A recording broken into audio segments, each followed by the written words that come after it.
Here at the 64th ASH annual meeting, we present on behalf of our colleagues the data on BCMA-98633, which is a next generation CAR-T cell therapy against BCMA.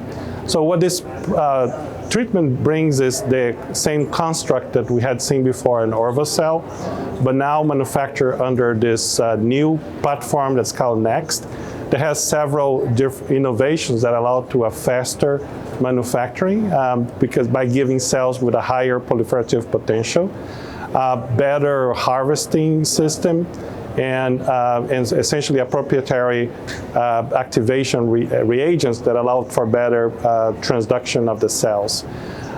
So we treated patients with triple class exposed multiple myeloma. Over 90% had triple class refractory myeloma.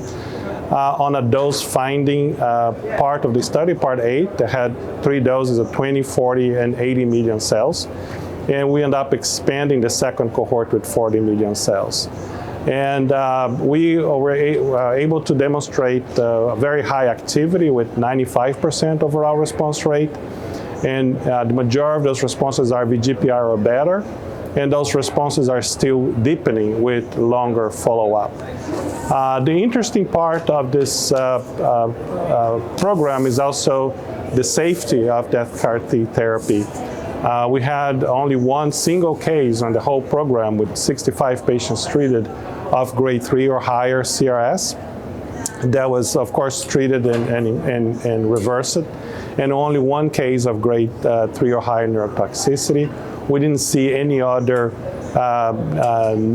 different modality of neurotoxicity for like Parkinson-like symptoms or anything like that. So what really this study brings is the validation of this platform that could be further deployed in other CAR-T, future CAR-T programs that is able to produce rapidly and reliably a product that you can give 1/10 of the cells that most other products, including the commercially available products, and have quick expansion, a more immature T cell profile that we hope is going to ensure that those responses are not only very frequent, but are also long lasting.